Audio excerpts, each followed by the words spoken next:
Audiolivro realizado pelo canal Surya Chand Audiobook. Capítulo 13. Crucificação de Jesus. A noite havia coberto completamente a região com seu manto escuro, onde estava localizada a cidade em que residia Antônia. Enquanto escrevia, a moça olhou de soslaio para o relógio que ficava localizado na parede à sua frente e balbuciou: "Como as horas passam rápidas. São quase 23 horas. Preciso descansar um pouco ou até mesmo parar de escrever por hoje." Ela ergueu-se e tentou dar alguns passos, porém não conseguiu, pois um torpor tomou conta de seu corpo, fazendo com que se sentasse na mesma cadeira em que estava. "Estou muito cansada e com sono." Nunca fiquei assim, pensou rapidamente sem se preocupar.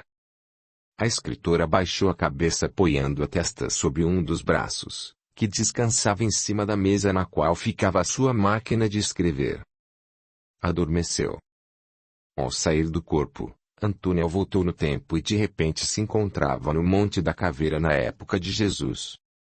Ao terminar de subir o Gólgota, Monte da Caveira, Jesus ergueu a vista, fitou o céu e notou que vários anjos o acompanhavam, obedecendo às orientações de um ser iluminado que sorria enquanto o vislumbrava com doçura. "Irmão querido, você está em nós e nós estamos em você. Deixe seu testemunho, de forma que todos haverão de entender seus ensinamentos e exemplos, pois essa é a lei. Cada um também deverá carregar a sua cruz, provando ser digno de, um dia, também entrar no reino de Deus, conforme os ensinamentos que foram enviados pelo Senhor do Universo, nosso Pai. Ninguém vai ao Pai sem antes passar por você, pois, meu amado irmão, você é o caminho, a verdade e a vida, o maior exemplo de perfeição espiritual que a Terra até então já presenciou", disse o anjo que comandava a legião dos seres iluminados que Jesus contemplava. Aquele ser angélico pairava sobre vários seres iluminados, indicando sua santa hierarquia sobre os demais, como responsável por aquela operação, proteger o divino mestre das legiões de espíritos maléficos, residentes em vários mundos inferiores do universo, que tentavam abortar a missão dele, mesmo sabendo da alta hierarquia ao qual o mestre pertencia. A missão teria que ser cumprida como forma de deixar óbvia a imortalidade do espírito, quando o Filho do Homem fosse sacrificado na cruz, demonstrando aos espíritos inferiores que todos alcançariam o progresso espiritual e, um dia, eles seriam recebidos no reino do Pai, desde que seguissem os ensinamentos do Messias. Antônia, agora Cláudia Prócula, continuava acompanhando Jesus. Ela observava ao longe tudo o que estava acontecendo com aquele que o marido havia condenado a morrer na cruz. Chorava e rogava aos seus deuses que ajudassem aquele justo que não havia cometido nenhum crime, no entanto fora julgado e condenado a morrer crucificado. A mulher de Pilatos olhou de lado e vislumbrou ao longe alguns sacerdotes pertencentes ao Sinédrio acompanhando aquele estranho cortejo, às escondidas, com seus rostos cobertos com medo de serem vistos e também punidos por César. Quando Jesus chegou ao Monte da Caveira, notava-se que estava bastante cansado e doente, pois passou a noite sendo humilhado, sem comer, beber, dormir e sob a tortura dos seus algozes, que o surraram, zombaram dele, envolveram-no com um manto de cor púrpura, sinal de poder dos reis, e o coroaram com uma coroa confeccionada de espinhos de 2 centímetros de comprimento, que latejava em sua fronte. Essa foi a maneira que os soldados encontraram para zombar daquele que os judeus tinham medo de assumir o reinado de Israel. Ele dobrou os joelhos, depois caiu de costas, ficando com o rosto cansado voltado para o alto, porém naquele momento não havia nenhum sinal de revolta ou ressentimento em sua feição contra aqueles que iriam crucificá-lo.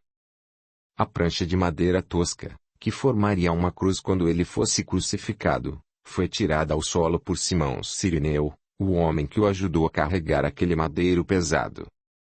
Alguns soldados romanos puseram a prancha junto ao poste que estava ao lado. O filho de Maria respirava com dificuldade, enquanto a chuva fina e insistente molhava seu rosto e escorria pelos seus longos cabelos. Ele permanecia com a coroa em sua cabeça e, a cada movimento, Os espinhos se enterravam mais em seu couro cabeludo, causando-lhe dores insuportáveis. Os lábios de Jesus estavam ressecados e rachados pelo grande esforço que fizera, perdendo assim muito sal, através do suor, durante o castigo ao qual fora submetido algumas horas antes de chegar ao Monte da Caveira, dificultando-lhe a salivação.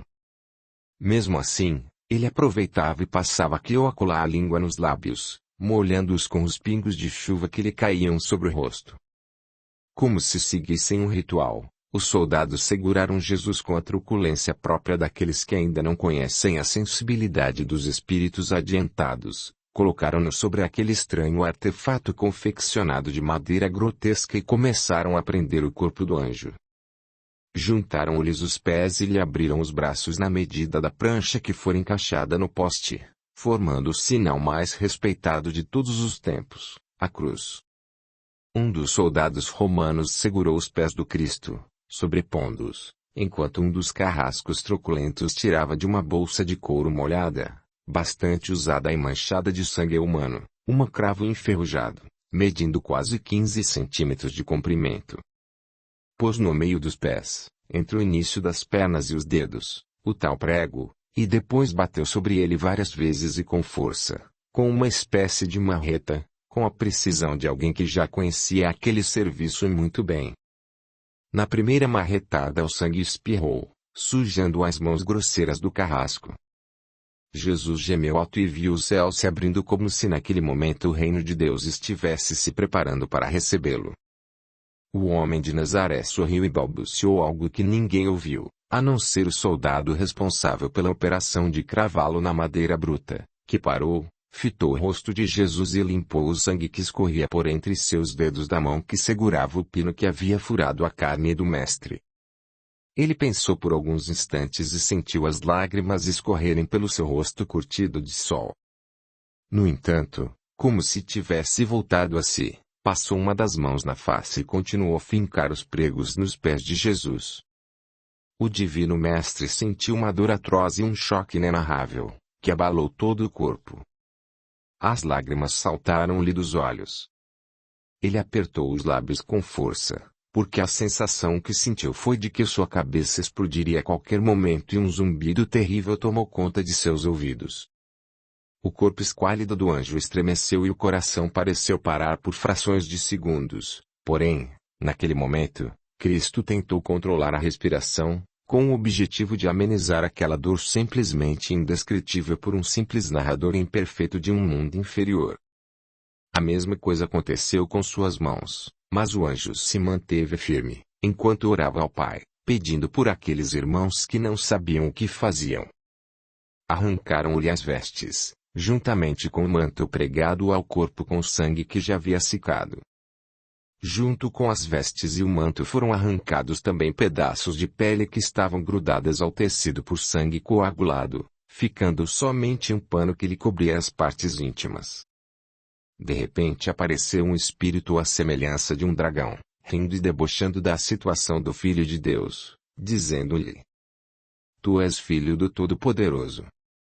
Por que lhe não te soltas? Porque eu vim ao mundo trazendo uma missão dele, depois voltarei ao seu seio, respondeu Jesus, chorando penalizado com o estado da criatura transformada num monstro por causa de sua inferioridade. Antes de erguerem a cruz, Cláudia Prócula notou que os soldados pregavam no alto da cabeça do Cristo uma placa com os seguintes dizeres: Henri, Jesus Nazareno, Rei dos Judeus. Foi Pôncio Pilatos quem mandou pregá-la, como uma forma de ironizar aquele que falava num reino, por ocasião da famosa pergunta que ele fizera a Jesus: Tu és Rei dos Judeus? Quando os soldados ergueram a cruz, fincando-a no Gólgota, o peso do corpo de Cristo forçou os cravos de suas mãos, rasgando-as, porém, após se apoiar totalmente nos pés, onde havia uma base, para evitar que ele escorregasse ou morresse imediatamente, a dor diminuiu um pouco. Aquele tipo de martírio era um ato pensado, pois o verdadeiro motivo da crucificação dos inimigos de César era a tortura lenta com o objetivo de prolongar a morte do condenado, que servia de exemplo àqueles que se rebelavam contra o poder de Roma. Jesus fitou o céu como se estivesse observando algo e balbuciou algumas palavras.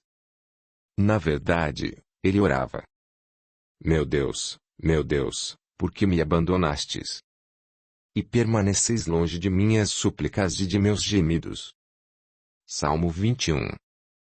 Esta foi uma visão profética dos sofrimentos do servo do Senhor, previsto por ele mesmo em espírito, entregue aos reis Davi e Salomão, que sua mãe o ensinara quando criança. Após a oração fitou os soldados carinhosamente e como se estivesse falando com seus filhos bem-amados disse-lhes: Tenho sede. Um dos carrascos correu, embebeu uma esponja em vinagre, pôs sobre a ponta de uma vara e levou-a aos lábios do condenado com o objetivo de tornar seu suplício ainda maior. Em seguida deram-lhe vinho misturado com fel, para fazer com que o condenado ficasse anestesiado, porém ele não aceitou, porque o seu sofrimento fora previsto por ele mesmo, havia vários séculos, e ele deixaria para a humanidade um legado personificado na dor e na fé no verdadeiro mundo, onde lá estava seu reino. A mulher de Pilatos também notou que mais duas cruzes se erguiam com dois homens crucificados. Eram ladrões condenados a morrerem na cruz ladeando o divino mestre. Cláudia pôs a mão na cabeça e dominou a vontade de gritar e correr para a fortaleza Antônia, castelo onde residia, porém não conseguia conter a curiosidade de ficar mais um pouco. Observou que Jesus mantinha os olhos atentos e sem dúvida viu escondida. A escrava de Cláudia estava aflita e insistentemente a convidava a ir embora, entretanto, sua ama não conseguia deixar aquele lugar que ao longo dos séculos se tornaria palco de diversas guerras em nome de Deus. Minha ama, vamos embora. Não suporto ver tudo isso que está acontecendo com Jesus, pedia sua escrava fiel e amiga. Cláudia passou a mão no rosto molhado de chuva e notou que o primeiro centurião Quinto Cornélio, que estava de braços cruzados comandando a operação, baixou a cabeça e fez um movimento negativo, como se naquele exato momento não concordasse com tudo aquilo. Observou também que um pouco mais perto dos crucificados havia 3 pessoas, que ela identificou como sendo Maria, mãe de Jesus de Nazaré, João Evangelista, seu discípulo bem-amado, e Maria de Magdala, que até hoje causa polêmica entre os historiadores e escritores que buscam fama à custa da deturpação da sua sublime missão. Como se estivesse livre como um pássaro, pois ela estava fora do seu corpo, em outra dimensão e num passado bem distante, ou seja, no mundo espiritual, a mulher de Pôncio Pilatos conseguia ver e ouvir o que se passou por ocasião da morte do corpo do Cristo. Ouviu o ribombar dos trovões, observou os relâmpagos riscarem o céu, como se uma criança estivesse a brincar riscando o tempo com lápis de cor, viu a terra escurecer e começar a se revolver e, por alguns segundos, também viu o véu do templo se rasgar ao meio. Ela começou a levitar e a ouvir tudo, inclusive quando Quinto Cornélio disse: Parece que este homem era realmente o Filho de Deus. E ouviu também, antes do mestre deixar a cabeça pender sobre o peito, ele falar a sua mãe e a João Evangelista: Mulher, eis o teu filho. Homem, eis a tua mãe. Com isso, Jesus nomeou Maria mãe de todas as mães do mundo e João aquele que testemunhou os 3 anos de seu apostolado na terra. Como se estivesse hipnotizada, Cláudia não perdia nenhum movimento do que estava acontecendo em torno dos crucificados. Ela observou de repente que o centurião conversava com alguns de seus soldados. Em seguida ele ordenou algo a um dos soldados, que imediatamente se dirigiu à cruz em que Jesus estava, tomou uma lança e, para saber se ainda havia vida naquele corpo frágil, furou um dos flancos do Messias, que imediatamente jorrou água e sangue. O corpo do Filho de Deus havia deixado de existir. Cláudia Prócula escutou também uma voz aflita comentar: Meu Deus, o que terá acontecido com a minha patroa? Acorde, senhora. Antônia despertou. Ela abriu os olhos e observou o semblante de sua empregada, que a chamava. Vamos para a cama. A senhora precisa descansar, disse Esther. Antônia ergueu-se ainda tonta, tomou a direção de seu quarto, trocou-se e em silêncio deitou-se. Preocupada com o estado da patroa, Esther sentou-se numa cadeira ao lado e dormiu. Acordou quando sentiu um vento frio soprar-lhe o rosto. Abriu os olhos e notou que Antônia havia se levantado e estava de pé à janela, fitando algo ao longe. Ela ergueu-se e correu em direção à patroa. Vacilante, pôs a mão no ombro da moça e ansiosa indagou-lhe. A senhora está bem, minha filha? Estou. O que aconteceu dessa vez? Indagou a empregada, sabendo que Antônia havia tido mais um daqueles estranhos sonhos. A patroa fitou longamente Esther com um ar sério. Em seguida a segurou em seu braço, a conduziu até a cama e convidou a sentar-se consigo. Após alguns minutos em silêncio, pensando em tudo que havia sonhado, passou a narrar o que havia ocorrido nesse espaço de tempo em que adormecera com a cabeça sobre a sua mesa de trabalho. Patroa, eu não posso acreditar que a senhora esteja com algum problema de saúde, mas aconselharia a procurar algum recurso enquanto é tempo. Aconselhou a empregada, após ouvir detalhadamente a história da patroa. Antônia ergueu-se, foi até uma gaveta de seu criado mudo e abriu-a, retirando um livro e estendendo-o à sua empregada, em silêncio. Esther segurou o livro e rapidamente leu o título. O Livro dos Espíritos. Comprei esse livro por indicação de uma amiga, disse a moça caminhando até a janela, depois voltando e ficando em pé, junto à empregada. Eu conheço este livro, comentou Esther, folheando o livro. É mesmo? Conheço essa religião e a doutrina regidas através deste livro, respondeu Esther. O que eu queria compreender está escrito aí, falou Antônia apontando o livro. A senhora acredita? É difícil, mas não há outra explicação para o que estou sentindo psiquicamente, respondeu Antônia.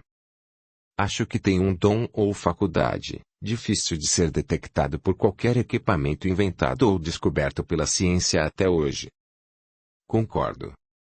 Também acredito que fui essa tal de Cláudia Prócula.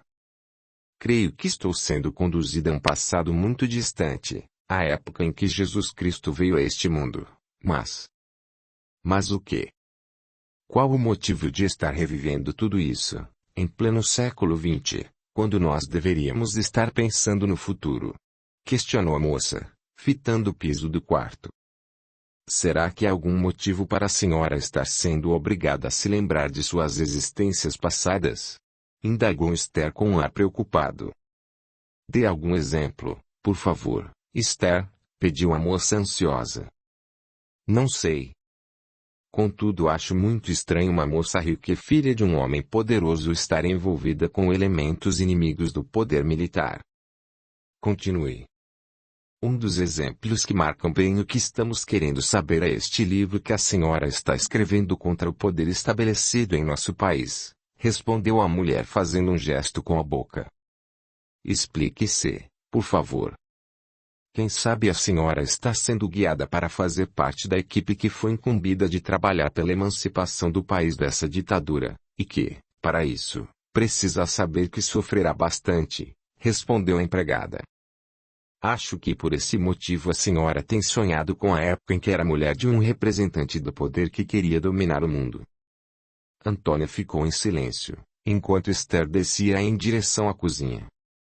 Capítulo 14. Regiões umbralinas. Antônia permaneceu um tempo pensando seriamente no que estava acontecendo consigo, especialmente com relação aos sonhos esquisitos. Se realmente fui essa tal de Cláudia Prócula, mulher do procurador romano Pôncio Pilatos, responsável pela crucificação de Jesus de Nazaré, e se realmente existia a tão propalada reencarnação, a minha dívida deve ser muito grande, pois, afinal de contas, indiretamente fui conivente com o julgamento e consequente condenação de um anjo. A moça ergueu-se e foi se sentar num dos bancos de mármore do jardim que rodeava a bela mansão.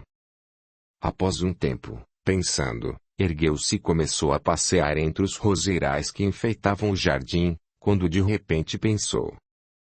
Se numa de minhas reencarnações fui mulher de Pôncio Pilatos, então por que em pleno século XX continuo tendo essas lembranças de um passado remoto, que não interessam mais, pois já devo ter resgatado essas dívidas, conforme explicação da doutrina espírita. Enquanto Antônia meditava sobre os mistérios que não conseguia entender, vários espíritos reuniam-se em torno de um deles, que estava sentado sobre uma pedra, ouvindo-os com impaciência. Essa reunião acontecia numa cidade considerada pelos estudiosos do espiritismo como uma região umbralina.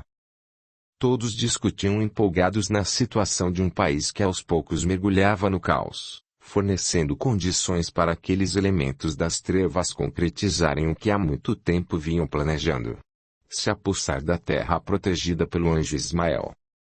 Caro leitor, a fim de dirimir dúvida, nós lembramos que a pátria do Cruzeiro, havia milhares de anos, estava prevista para se tornar o coração do mundo e pátria do Evangelho, conforme informações do nosso amigo espiritual Humberto de Campos, pela psicografia do conceituado missionário médium Francisco Cândido Xavier. Porém, as trevas haviam se reunido com o objetivo de abortar todo o planejamento dos engenheiros siderais, referente ao país escolhido pelo Altíssimo para abrigar os espíritos que haviam alcançado condições de habitar em um lugar que seria um exemplo para o mundo em todos os sentidos, principalmente com a latente certeza em respeito à divindade maior.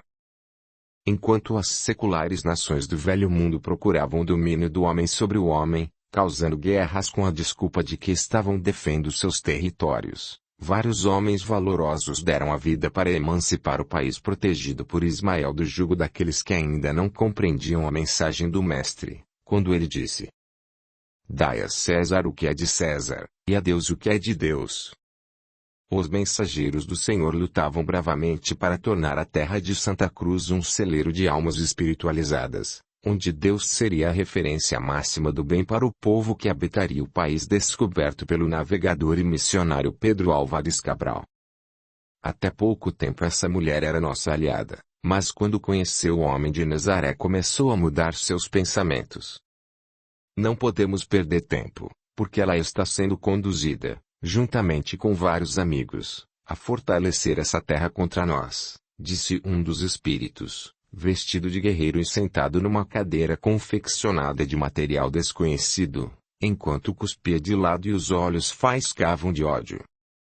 Chefe, não se esqueça de que essa terra, que mais parece um continente, é protegida por um dos mensageiros daquele que se diz Senhor do Universo, e esse mensageiro chefia vários espíritos superiores, alguns encarnados que se confundem com a maioria dos habitantes, lembrou um dos espíritos fascinoras, retorcendo o rosto como um animal.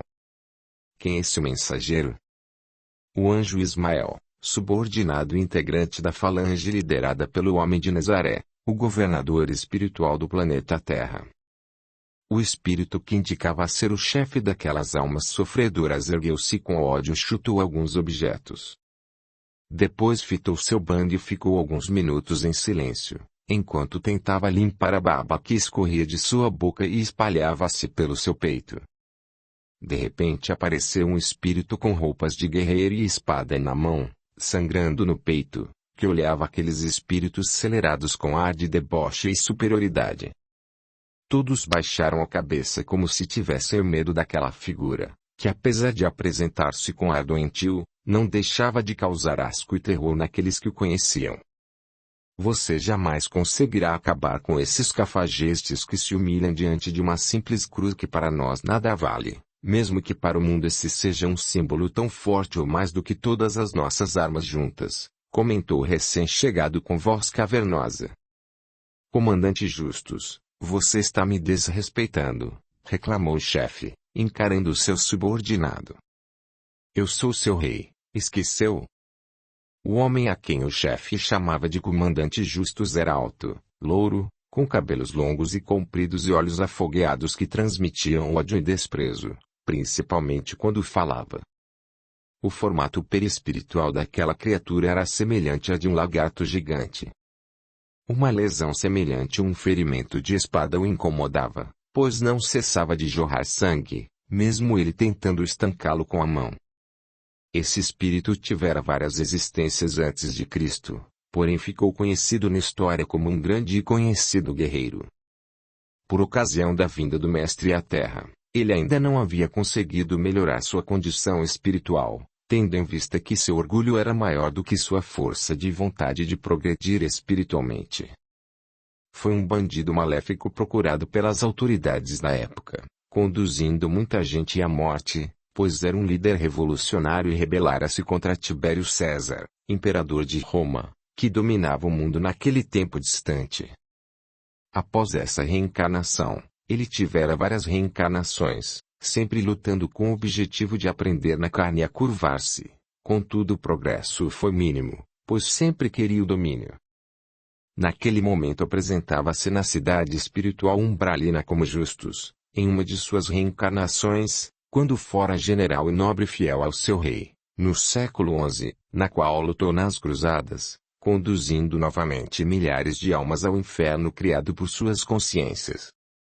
Justus estava frente a frente com seu rei, que naquela existência desencarnou por ocasião de uma batalha contra os sarracenos, durante uma das cruzadas que acorreram a Cidade Santa, em busca do Santo Sepulcro. Vossa Alteza sempre correu em todos os cantos do mundo para mostrar que esse homem nunca existiu, mas o povo ainda se recorda dele, inclusive de sua morte, sentenciada por Pôncio Pilatos e apoiada pelo Senhor enquanto era um dos reis da região da Galileia, argumentou o general Justus, aproximando-se do chefe que era seu velho conhecido. Vocês sabem em que época nós estamos? Indagou uma mulher que estava com o rosto queimado. Sim, confirmou o rei. Estamos em pleno século XX. E daí? Se nós não conseguirmos abortar as missões dos enviados do homem de Nazaré, será bastante difícil fazermos com que as trevas se apossem desse país, explicou a mulher, retorcendo-se como uma cobra e encarando o general. Você não tem condições de dar opinião sobre os nossos planos. O próprio Herodes, quando viveu no corpo de um rei na França, lhe deu uma oportunidade de ouro para redimir-se. No entanto, você não soube aproveitar. Caindo novamente em desgraça profunda, rebateu imediatamente o espírito Justus. Caríssimos leitores, a fim de informá-los com mais detalhes, as cidades umbralinas são organizadas e têm um líder ou governo que as conduz. São lugares onde os espíritos maléficos se reúnem e tramam a maneira como devem atingir seus perseguidos. Todos são conhecidos como obsessores, pois eles se alimentam com fluidos vitais, geralmente extraídos dos encarnados que têm a mesma sintonia de vingança e ódio, mormente a vontade de destruir aqueles que consideram seus inimigos. Cristo é um anjo, governador espiritual da Terra, e reencarnou com o objetivo de ensinar os espíritos a buscarem o caminho correto em direção ao Criador, porém foi interpretado na época como um ser extremamente perigoso e revolucionário, considerado um subversivo às conveniências dos sacerdotes judeus e os romanos. Quando desceu dos mundos puros, Jesus veio acompanhado por uma falange de anjos, que receberam a missão de protegê-lo, a fim de que pudesse levar avante sua santa missão contra a vontade das legiões de espíritos das trevas.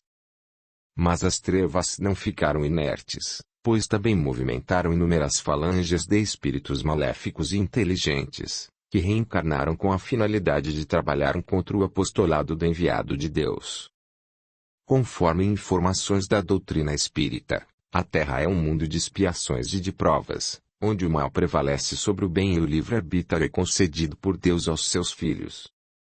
Tudo o que aconteceu com Cristo está escrito no Código Divino dos Judeus, entretanto, nem eles acreditam que Jesus era o Messias. Como governador espiritual do planeta Terra, antes de reencarnar como homem normal, Jesus havia programado sua existência conforme a história, havia pelo menos 1 milênio e meio, informada através dos conhecidos e famosos Salmos, que estão escritos no Antigo Testamento. Fora o próprio Jesus, em espírito, quem entregara a lei de Deus, ou seja, as tábuas da lei, ao grande legislador hebreu Moisés, até hoje respeitada pelo homem, que tenta segui-la, principalmente os judeus e cristãos desse mundo inferior. Ao contrário do que muita gente pensa, quando Jesus reencarnara fora considerado político, revolucionário, administrador, armador, rabi, mágico, feiticeiro perigoso odiado pelos judeus e principalmente por seus irmãos, filhos de José, seu pai, que quando se casara com Maria, sua mãe, era viúvo. Ele era um verdadeiro líder do povo judeu, principalmente dos pescadores, pois ele lhes ensinou a construir barcos maiores e melhores, aparelhados com o objetivo de pescarem mais peixes e, assim, se emanciparem dos donos de barcos que lhes eram arrendados, porque a maior parte do pescado ficava com aqueles que eram proprietários dessas embarcações. O Filho do Altíssimo jamais reclamou de sua situação extremamente trágica ao ser entregue aos poderes de Roma, com o objetivo de fazê-lo confessar que era rei. De fato ele era rei, pois era o sucessor legal do trono de Israel, mas Jesus jamais exigiu essas prerrogativas de soberano material, mesmo sendo desacreditado pelos judeus, que naquela época disputavam a sucessão do reino de Davi, embora não deixassem isso claro, com medo do poderio de Roma. No dia em que conversei com ele senti algo que me envolvia e que ficou para sempre gravado em minha memória perispiritual, mesmo depois que reencarnei como Papa Gregório IX, responsável pela instauração da Santa Inquisição, como Tiradentes, o mártir da Inconfidência, e como um sacerdote no nordeste da terra de Santa Cruz.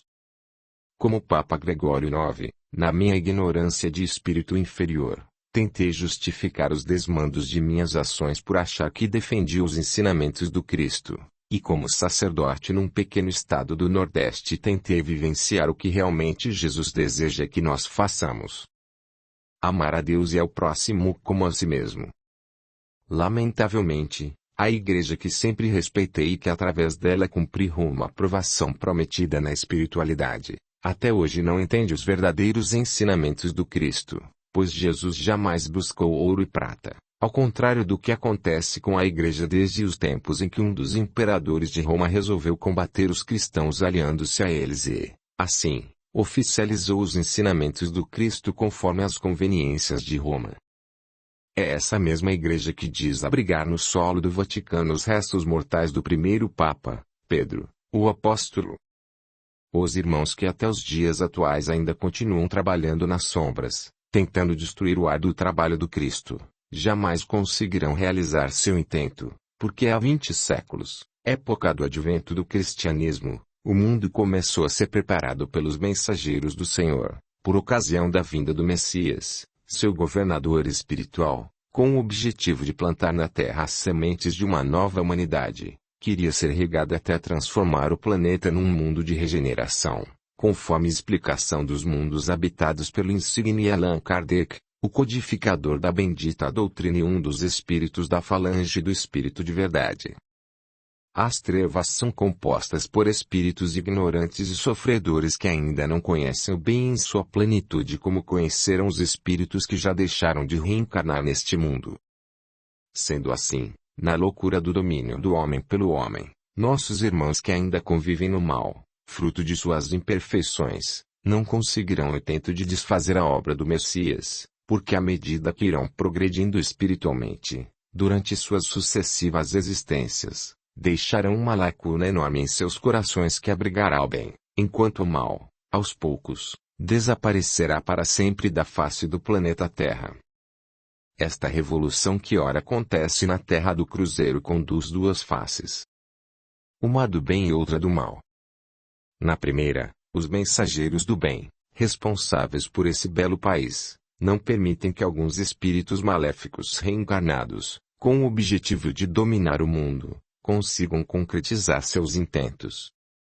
Na segunda, o anjo Ismael aproveitou para mudar os rumos do país e colocá-lo nos trilhos da liberdade ampla e restrita, deixando ao seu povo o livre-arbítrio de escolher seu próprio destino.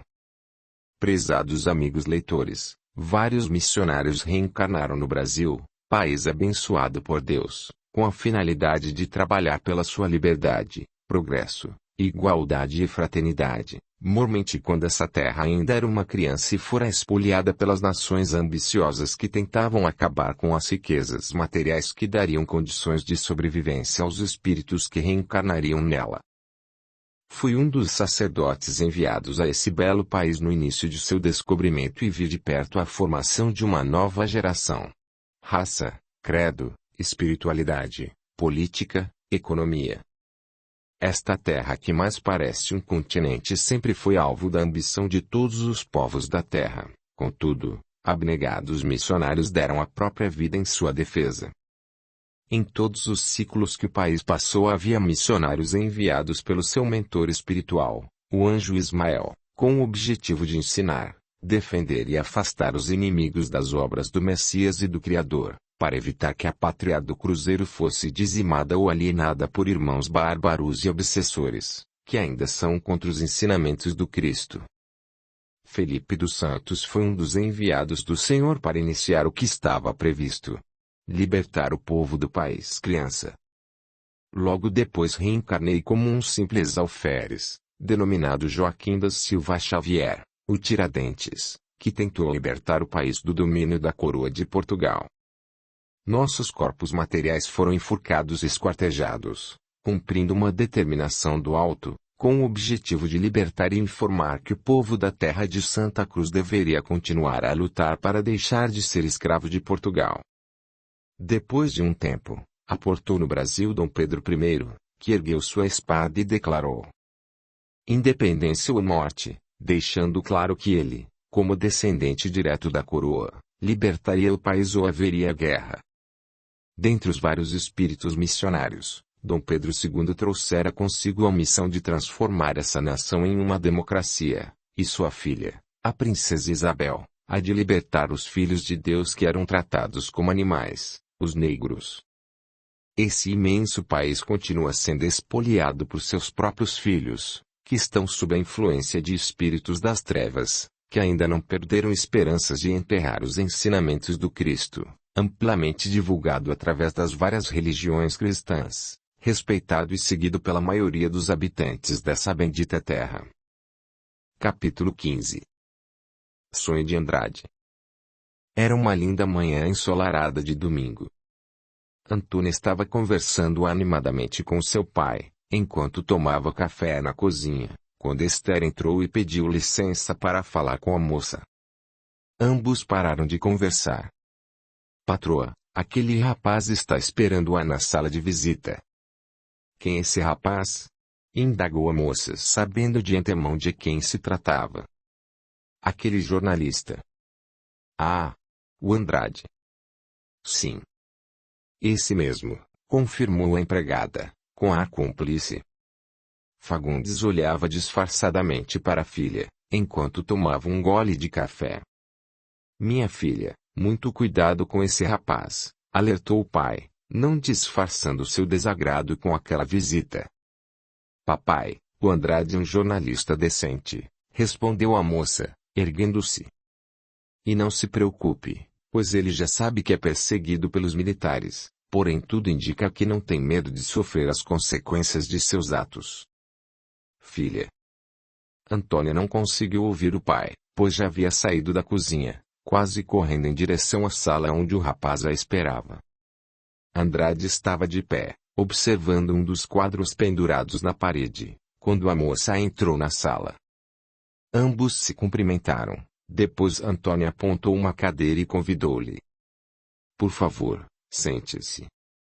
Andrade sentou-se, ficou fitando a moça por alguns minutos e depois ajeitou a camisa num gesto típico de quem estava procurando espaço para falar algo.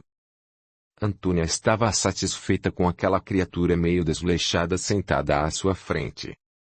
Ainda não descobriu porquê dessa satisfação de estar perto deste homem. Talvez seja a minha solidão de escritora, ou, quem sabe, a vontade de conversar com alguém sobre os meus problemas, principalmente aqueles de ordem intelectual, que nem todo mundo compreende, pensou a moça, baixando a cabeça com medo de que o jornalista descobrisse o que estava pensando. O rapaz ergueu-se e sentou-se numa cadeira próxima à moça. Num gesto carinhoso segurou a mão da moça, a beijou e comentou, olhando-a nos olhos. Tive um sonho horrível. Nesse exato momento o Dr. Fagundes entrou na sala e cumprimentou o rapaz. Bom dia, doutor, respondeu o rapaz ao cumprimento do pai da moça, erguendo-se e apertando a mão do homem. Fagundes olhou de viés a filha, com as sobrancelhas arqueadas, E depois fitou o rapaz. Meu caro, você já sabe que está na mira dos militares. Sei, doutor. Inclusive já estive preso e não sei por que ainda estou vivo.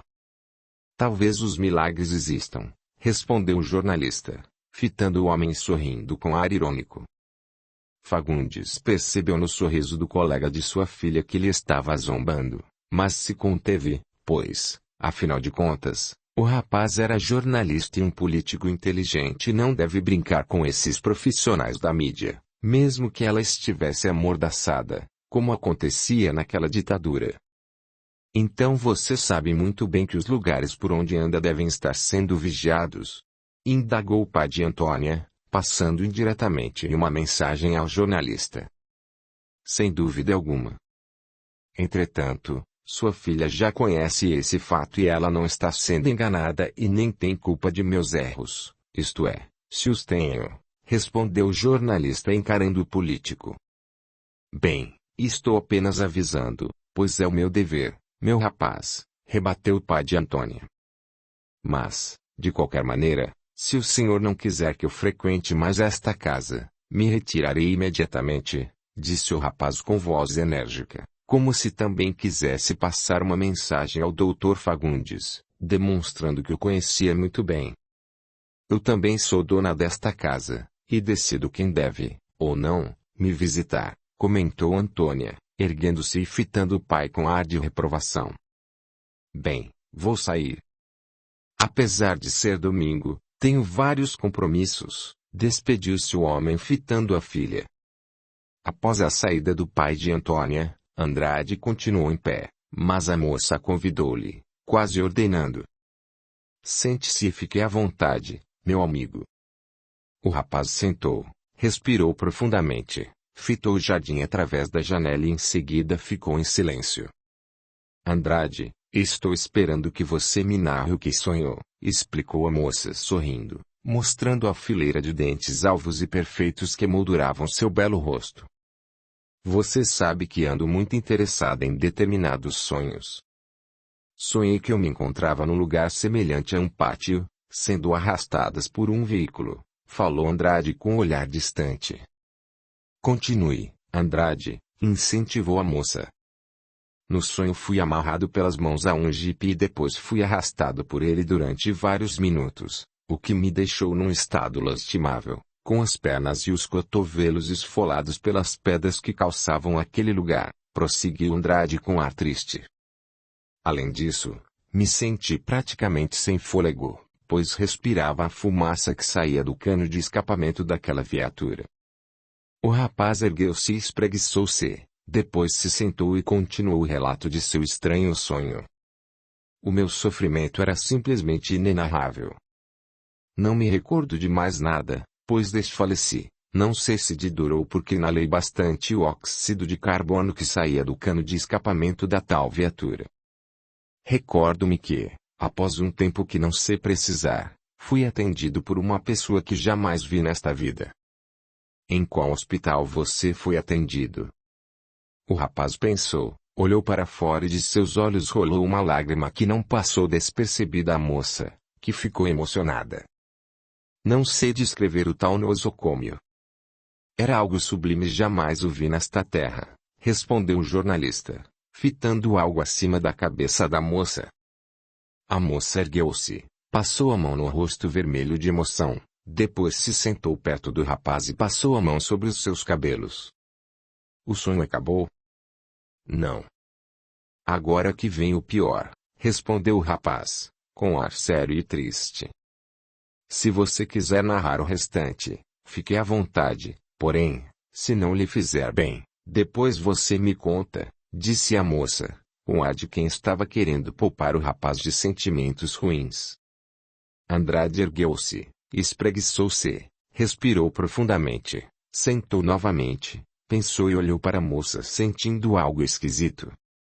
Após o sonho em que me vi na situação na qual narrei, imediatamente, quase que paralelamente, vi-me vestido com uma indumentária que só vi nos cinemas, tentando equilibrar-me sobre uma biga, puxada por dois belos cavalos brancos. Amarrado a ela, Alguém era arrastado por um lugar semelhante a um campo de futebol, com exceção do solo, que era formado de pedras e uma areia vermelha.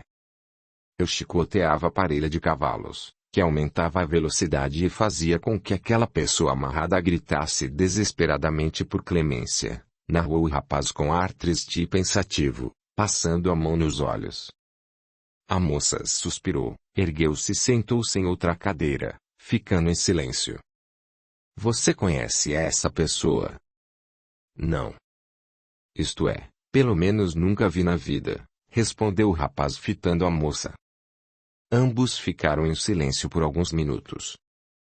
Enquanto eu corria loucamente arrastando aquele rapaz, destroçando-o, lembro-me de uma bela mulher que gritava, aplaudia e ria nas arquibancadas do estádio. Andrade rompeu o silêncio, continuando a narrar o sonho, depois baixou a cabeça. Você reconheceu a mulher que ria de sua barbaridade? Sim. E quem era? Você. Eu? Perguntou a moça, erguendo-se e apontando para o próprio peito. Infelizmente, sim, confirmou o rapaz, erguendo-se. A moça estava pálida e inquieta e caminhava em redor da cadeira do jornalista. Bem, Antônia, eu vou embora, disse ele. Vim até aqui apenas para narrar-lhe esse sonho maluco, já que você também tem experiências semelhantes. Audiolivro realizado pelo canal Surya Chand Audiobook. A moça continuou em silêncio. O rapaz aproximou-se da moça e pediu, segurando a mão dela. Antônia, não fique impressionada com isso. Lembre-se que foi apenas um sonho, e um sonho sempre será apenas um sonho. Não penso assim, Andrade, rebateu a moça. Dependendo do sonho de quem sonha, devemos tomar cuidado, pois ainda não sei explicar como, mas às vezes existe algo verdadeiro embutido neles. Você se refere ao sonho que teve com a sua mãe? Não. Aquilo não foi sonho, mas também não me pergunte o que foi, pois não sei responder. Desde aquele episódio que aconteceu conosco, referente àquele sonho ou sei lá o que, por ocasião de minha prisão, tenho estudado, pesquisado e aos poucos estou começando a entender o que essa doutrina espírita tenta explicar, comentou o rapaz, erguendo-se e demonstrando que estava indo embora.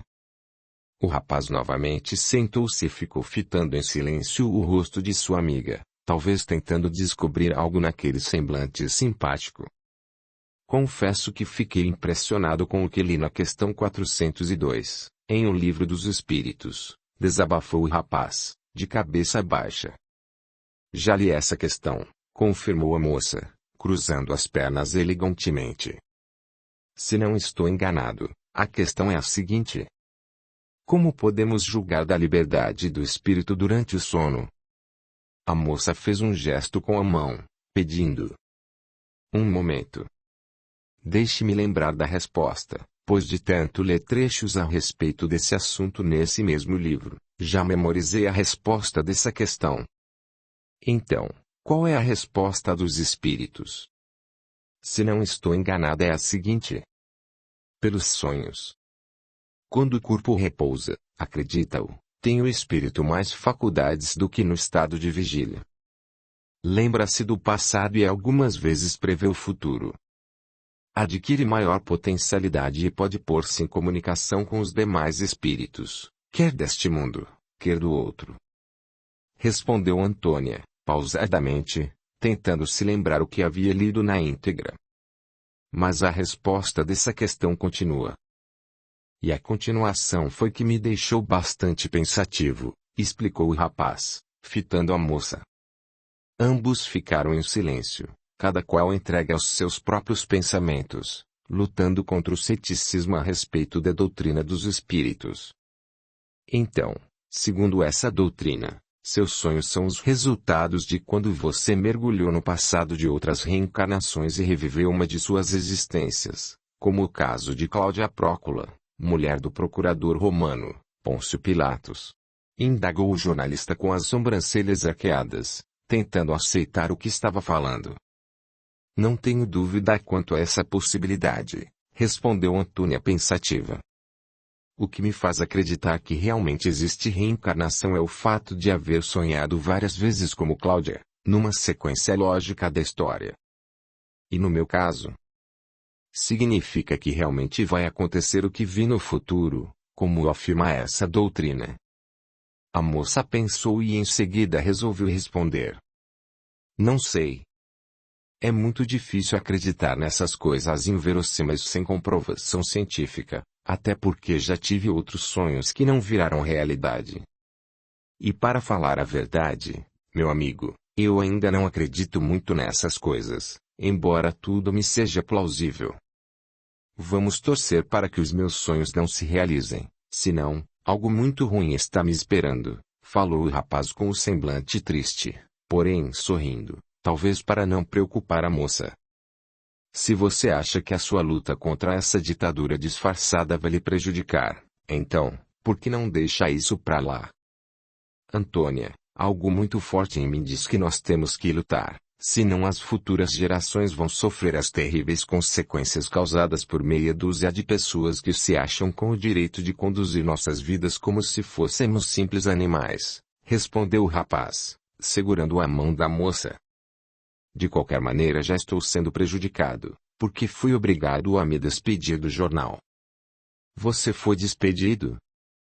Não. Eu pedi minha demissão. Já não aguentava o olhar de meus companheiros, era como se estivesse prejudicando-os, respondeu o rapaz, com ar sério. Andrade fez um carinho disfarçado na mão da moça e despediu-se. Enquanto ele caminhava em direção ao portão de saída, Antônia o observava com o coração aos saltos, pensando no que ele havia lhe informado. Patroa. Antônia olhou para trás e viu a sua empregada. O que houve, Esther? Cuidado. Não se preocupe. O que tiver de acontecer vai acontecer de qualquer maneira, afirmou a moça, encaminhando-se ao seu escritório. Capítulo 16. Tortura e morte de Andrade. Antônia estava inquieta, caminhando pelo alpendre de sua residência, como se estivesse preocupada com algo muito importante. Estava quente e abafada aquela tarde, causando incômodo na escritora, que não conseguia se concentrar no livro que estava quase no fim. De repente a moça foi surpreendida pela empregada, que lhe indagou da porta da casa. Patroa, o que está acontecendo? Parece-me que a senhora está muito preocupada. Realmente, nem eu mesmo sei o que está acontecendo comigo, inclusive não consegui escrever uma única frase por falta de inspiração, disse a moça parando perto da empregada. Desde cedo estou assim, com uma forte intuição de que algo muito ruim vai acontecer ou já aconteceu. Acho que vou telefonar para o Dr. Fagundes, informando-lhe que a senhora não está passando bem, informou a empregada com ar de quem estava bastante preocupada. Não precisa. Acho que esse mal-estar logo vai passar, falou a moça, segurando no braço de Esther. A campainha da casa tocou. Antônia parou e pôs a mão na boca, como se estivesse surpresa. Esther correu em direção ao portão e encontrou um rapazola de pé, esperando que alguém atendesse. Boa tarde, senhora, cumprimentou o jovem. Boa tarde. A senhorita Antônia está? Sim. Por favor, entregue a ela esta carta, pediu o rapaz, estendendo-lhe um envelope fechado. Diga que foi o Andrade que lhe enviou. Pode deixar comigo. Entregarei este envelope agora mesmo.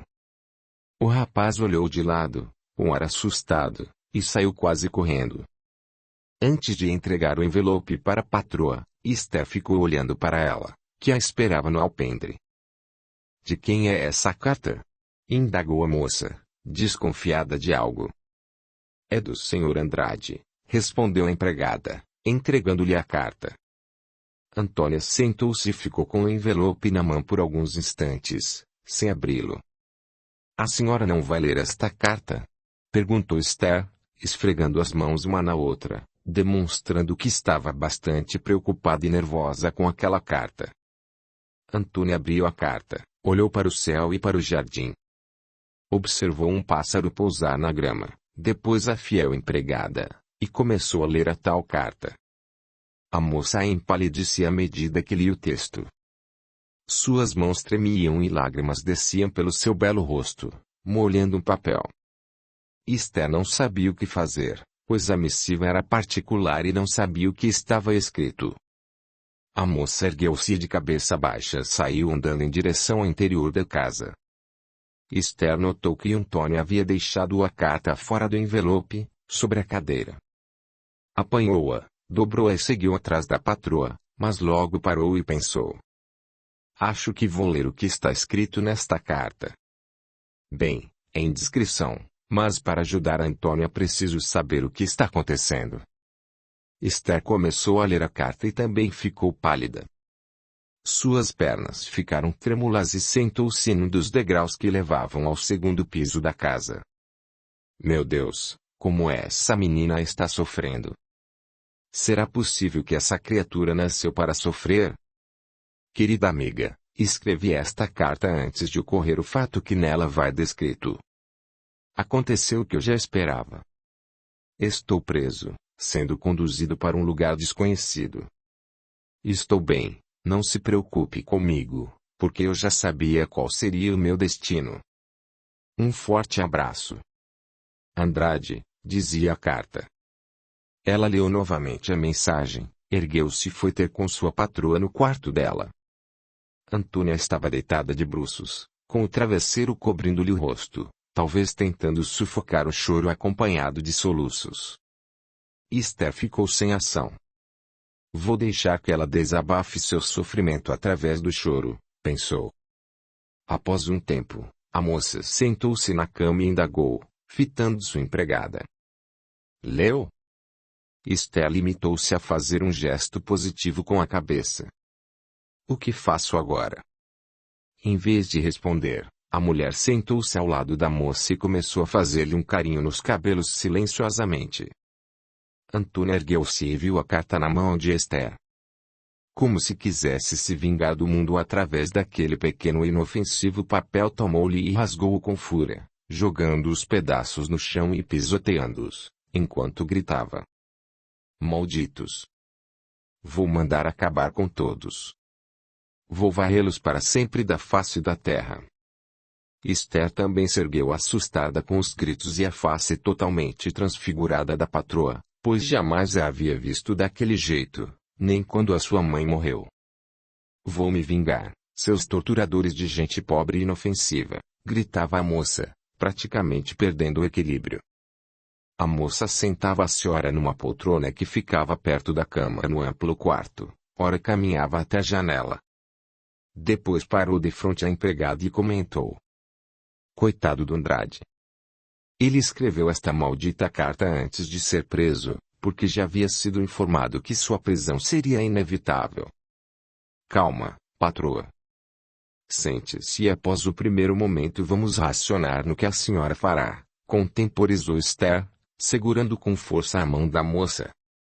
Aonde vou procurar notícias do Andrade, saber em qual quartel ele está preso? Perguntou Antônia, sentando-se ao lado de Esther e enxugando o rosto. Acho que você deve procurar descobrir o destino dele em alguma delegacia, opinou a empregada. Deixe de ser ignorante, Esther. Quando esses homens prendem alguém, a polícia nem toma conhecimento dos fatos, pois os militares das Forças Armadas argumentam que são presos políticos, entendeu? Houve um silêncio rápido entre as duas mulheres. Tenho uma ideia, comentou Esther, rompendo tal silêncio. Qual? Indagou a moça surpresa, fitando Esther. Telefone para o general Otaviano. O quê? Essa é a sua brilhante ideia? Querida, apesar dos entreveros que houve entre vocês, esse militar a ama, respondeu Esther, procurando reforçar sua ideia. Criatura de Deus, você não entende que esse homem me odeia. Tente. Você só vai saber após ligar para ele, insistiu a empregada nervosa. A moça pensou e depois de um tempo, encarou Esther e resolveu ligar para o quartel do militar. Vale a pena fazer qualquer sacrifício, até mesmo engolir meu orgulho, Para descobrir onde Andrade está preso neste momento, pensou, enquanto discava para o lugar no qual poderia encontrar o general Otaviano. Alô? General Otaviano, atendeu o militar. Desculpe-me incomodar o senhor, pediu a moça, tentando ser natural. Quem está falando? Antônia. Olá, Antônia. O que houve? Quero saber se o senhor pode me fazer um pequeno favor, falou a moça meio envergonhada, porém indo diretamente ao ponto importante. Qual o favor? Perguntou o militar, com voz seca. O senhor sabe onde Andrade está preso? Indagou a moça, sem preâmbulos. Do outro da linha houve um silêncio. Mesmo que você não acredite, não sei respondê-la, pois não sabia que esse rapaz havia sido preso, explicou o general, como se estivesse chateado. Atualmente sou um simples burocrata, encostado numa pequena repartição sem expressão, até que eu seja forçado a solicitar minha transferência para a reserva. Desculpe-me. Eu não sabia que o senhor havia sido retirado da equipe dos órgãos de confiança do governo. Bem, agora você já está sabendo, portanto o que acontece agora, não me é informado. Mesmo assim, obrigada. Antes de você desligar, peço desculpas pelo que aconteceu entre nós, principalmente pela maneira estúpida como lhe tratei naquele maldito dia em que a pedi em casamento. Nada tenho a lhe desculpar. Mais uma vez, obrigada. Agora vou desligar. Após o telefonema, Antônia olhou de lado e notou que a empregada havia ouvido a conversa. Você deve ter entendido que tipo de conversa eu tive com o general. Sim. Então, minha amiga, eu não tenho mais esperança. Antônia ergueu-se e caminhou em direção ao jardim, enxugando as lágrimas e falando consigo. Tenho quase certeza que o Andrade deve estar morto ou sendo submetido às piores torturas sem que eu nada possa fazer, pois além de estar marcada pela revolução, o meu pai também está envolvido nisso, possivelmente aceitando o jogo do regime militar com a finalidade de se beneficiar. Dessa forma, não tenho ninguém de confiança que possa me informar o paradeiro do Andrade. O sol encaminhava-se para o horizonte à procura do seu berço, enquanto o manto escuro da noite se preparava para cobrir a terra, deixando-a mergulhada nas trevas. Umas avezinhas brincavam voando rasteiras pelo jardim, ora pousando na grama, ora escondendo-se nas copas das árvores que formavam o aprazível pomar que rodeava a mansão. Antônia sentou-se numa cadeira e fitou o horizonte. Chorou e sentiu as pálpebras pesadas fecharem-se, enquanto involuntariamente aos poucos o sono tomava conta de si. Na verdadeira acepção da palavra, a moça não estava dormindo, porém para aqueles que observassem era como se estivesse. Ela começou a vibrar em várias dimensões, deslocando-se numa rapidez incapaz do pensamento humano descrever.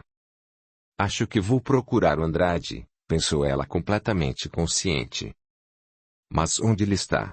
Perguntava-se aflita em pensamento, sentindo o peito se contrair e com medo do pior. De repente ouviu uma voz ao longe, como se o som atravessasse barreiras com dificuldade até chegar aos seus ouvidos.